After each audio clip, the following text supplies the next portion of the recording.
నంద్యాల జిల్లా ఆత్మకూరు మండలంలోని కొట్టాల చెరువు గ్రామంలో మంగళవారం అమానవీయ సంఘటన చోటు చేసుకుంది. గ్రామానికి చెందిన 4వ తరగతి చదువుతున్న 9 ఏళ్ల బాలిక తినుబండారాలు కొనుగోలు చేసేందుకు రాజు నాయక్ అనే దుకాణం వద్దకు వెళ్ళింది. ఈ క్రమంలో దుకాణంలోని డబ్బులు బాలిక చోరీ చేసినట్టు రాజు నాయక్, మల్లు నాయకులు అక్కడే ఉన్న గుంజకు బాలికను కట్టేశారు. మధ్యాహ్నం 12 గంటల నుండి సాయంత్రం 4 గంటల వరకు కట్టేసి ఉంచడంతో బాలికకు గాయాలయ్యాయి. తమ కుమార్తెను గుంజకు కట్టేసిన విషయం అడగడానికి వెళ్లిన తల్లిదండ్రులపై దుకాణం యజమానులు వాగ్వాదానికి దిగారు. ఈ విషయం సోషల్ మీడియాలో విస్తృతంగా ప్రచారం కావడంతో స్పందించిన ఆత్మకూరు డీఎస్పీ రామాంజనేయులు ఆధ్వర్యంలో పోలీసులు గ్రామానికి చేరుకుని సంఘటన వివరాలు సేకరించారు. ఈ సంఘటనకు కారణమైన 2 వ్యక్తులను అదుపులోకి తీసుకుని కటకటాలకు తరలించారు. సంఘటన సమాచారం తెలుసుకున్న పోలీసులు సంఘటనకు కారణమైన వ్యక్తులను త్వరితగతిన అరెస్టు చేయడంతో ఆత్మకూరు పోలీసులపై నెటిజన్లు, ప్రజలు అభినందనల వర్షం కురిపిస్తున్నారు.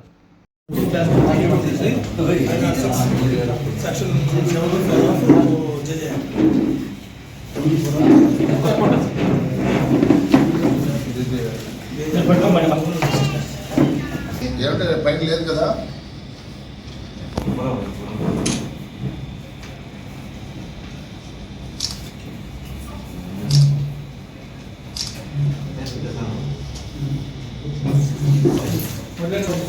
అందరికీ నమస్కారము. ఆత్మకూరు టౌన్ పోలీస్ స్టేషన్ నందు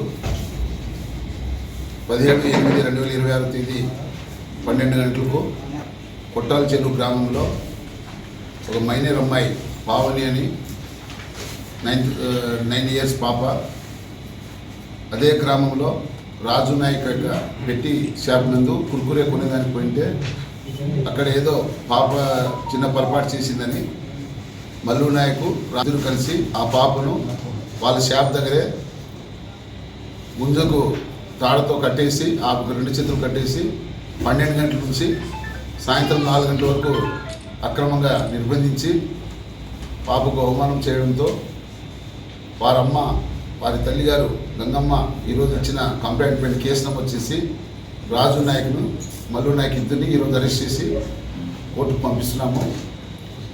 ప్రజలందరూ రిక్వెస్ట్ చేసేది ఏమంటే ఎవరైనా కానీ ఏదైనా చిన్న చిన్న సమస్యలు ఉంటే వెంటనే పోలీస్ స్టేషన్కి సమాచారం ఇవ్వాలి. కానీ అట్లా మైనర్ పిల్లల పైన ఈ విధమైన సంఘటనలు జరగడం కరెక్ట్ కాదు. చట్టం ఊరికే ఉండదు.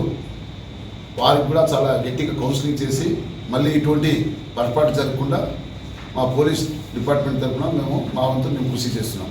సార్, వీళ్ళ మీద ఏ శిక్షణల కింద చేసిన తప్పు పైన మనకు ఆయన పైన బలవంతంగా అక్రమంగా నిర్బంధించి 342, 323, 506 మళ్ళీ 74 జేజే యాక్ట్, జూనియర్ జస్టిస్ యాక్ట్ కింద సెక్షన్ పెడుతూ కోర్టుకు ఈరోజు పంపిస్తున్నాం. అందులో సెల్ ఫోన్లో వీడియో తీసినాడు మల్లు నాయక్ నేతను. ఆ వీడియో సెల్ను కూడా సీజ్ చేసినాం.